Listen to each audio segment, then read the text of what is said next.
Bienvenidos a la parte 2 de esta saga, suena cool, saga de evolución. Este es el video número 2.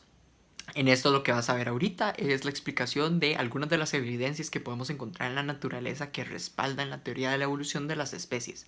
Pero si no has visto el video número 1, la parte número 1, te diría que vayas allá primero para que aprendas a cómo funcionan los mecanismos que llevan a cabo la evolución de las especies. Si ya lo viste, entonces te dejo con el video.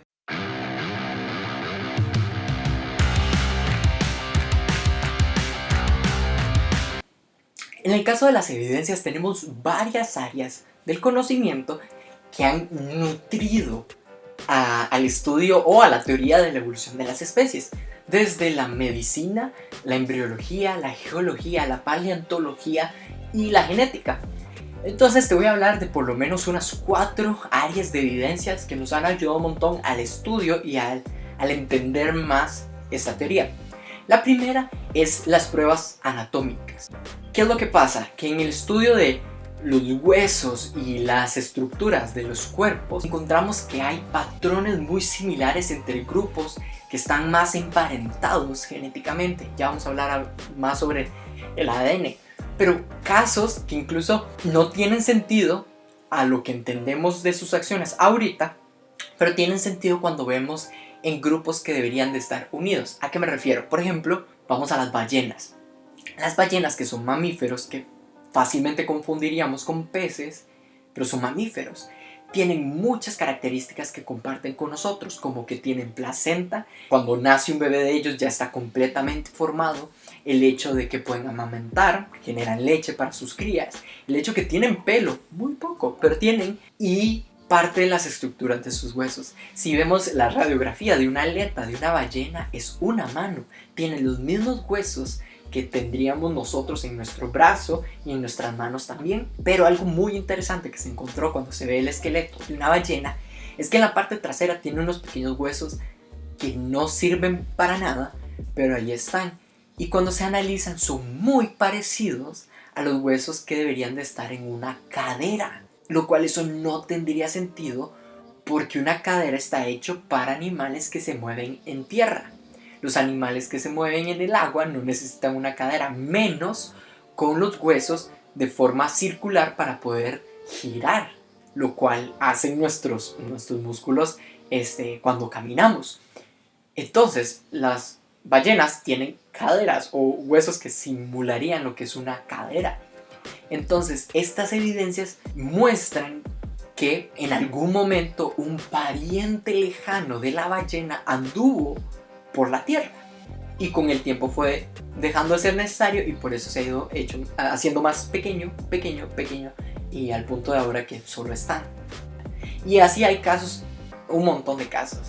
También si vemos a los murciélagos, se ve como que las alas de ellos son prácticamente dedos que tienen tejido de piel mucho más largo y conectado entre sus manos. Es muy parecida a la nuestra.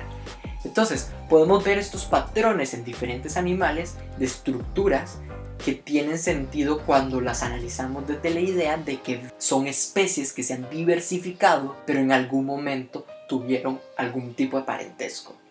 Esas son las pruebas anatómicas. Unidas a estas están lo que encontramos en la paleontología, los fósiles. Cuando analizamos un fósil, hemos encontrado especies que ya no podemos ver ahorita. Por ejemplo, los dinosaurios. Y entonces podemos estudiarlos.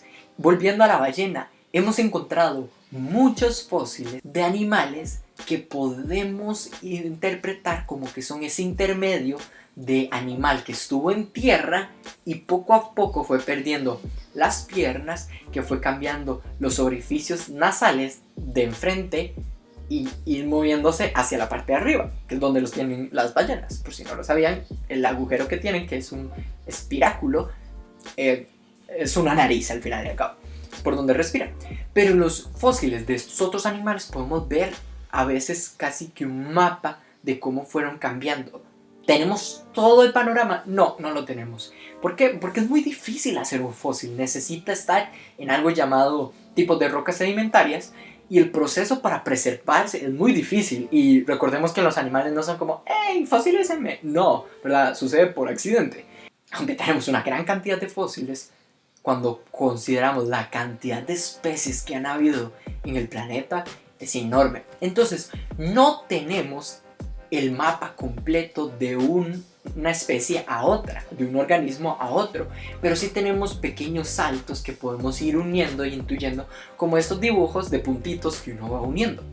Y así nos damos cuenta de ciertos rasgos que se han ido perdiendo, por ejemplo las patas en las serpientes, por ejemplo, o el paso de los peces a la tierra, por los peces que tienen pulmones. Entonces, estos animales y estos fósiles nos ayudan a generar estos recorridos, caminos, para ver cómo se han ido diversificando cada uno. Muy interesante. El tercer rasgo, o la tercera área de estudio que nos ayuda un montón, es la embriología. La embriología son el estudio del proceso de formación de un embrión hasta formar un feto y lo que es un organismo cuando ya está maduro. Y si analizamos el embrión de varios animales, voy a ponerles una foto por ahí, son muy parecidos. Hay un chiste, de hecho, que se hace con todo este tema de embriones, que ponen una foto de un delfín, es el embrión de un delfín, y la gente cree que es humano. ¿Por qué? Porque ese es el punto, se parecen mucho, comparten muchas características y eso demuestra también características de emparentamiento en las etapas más tempranas de formación, y poco a poco van cambiando. Entonces es muy interesante ver cómo eso sucede. Por ejemplo, nosotros tenemos una cola, se ve como una cola que poco a poco va retrocediendo y termina siendo nuestro coxis. Hay gente que nace con pequeñas enfermedades, llamémosle, que quedó un poco más largo, entonces es como una mini colita. ¿Verdad? Entonces, simplemente son muestras de nuestro proceso de formación como embriones que nos parecen. La cuarta que voy a hablar es para mí una de las más importantes y es la genética. Las pruebas genéticas es en nuestro ADN. ¿Se acuerdan que habíamos hablado de estas 262.000 páginas de este libro que a veces tiene errores? Bueno, resulta ser que esos errores, aunque hacen que seamos diferentes, resulta ser que son súper escasos. La única diferencia entre usted y yo es el 0,1% de ese libro. Ese 0,1 es lo que se necesita para que usted y yo nos veamos completamente diferentes. Solo eso. El resto es exactamente igual. Y yo sé, eso es raro. Pero sí, las personas solo somos diferentes en un 0,1%. Lo demás lo compartimos. Y tiene sentido porque nuestros cuerpos deberían de funcionar de maneras parecidas. Formamos ciertos órganos que deberíamos de tenerlo todo, ¿verdad? Tienen cierto sentido. Entonces, usando la analogía que les decía el libro, dice que de todas esas páginas solo alrededor de 500 estarían las diferencias que hacen que usted y yo nos veamos diferentes. Pero no solo pasa con nosotros, pasa con las demás especies de animales. Nuestro primo más cercano, el chimpancé, es 96% parecido a nosotros. Compartimos el 96%. Claro, ese 4% hace una gran diferencia de que ellos sean chimpancés y nosotros Homo sapiens sapiens. Pero esa diferencia es muy importante, pero al mismo tiempo hay 96% que es igual. Y hay gente que eso le molesta. No sé, tal vez es el ego de nuestra especie, porque de ahí el 85% lo compartimos con ratones, por ejemplo. Y así podemos ir viendo especie por especie lo cercano. ¿Qué es lo que pasa? Entre más cercano estuvo nuestro ancestro anterior, vamos a tener más parecidos. Pero conforme nos vamos alejando, lo que va a pasar es que vamos a compartir menos porcentaje.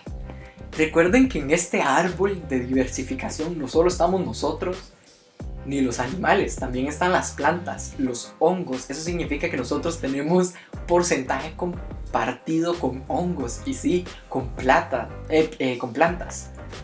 Exacto. Y con bacteria.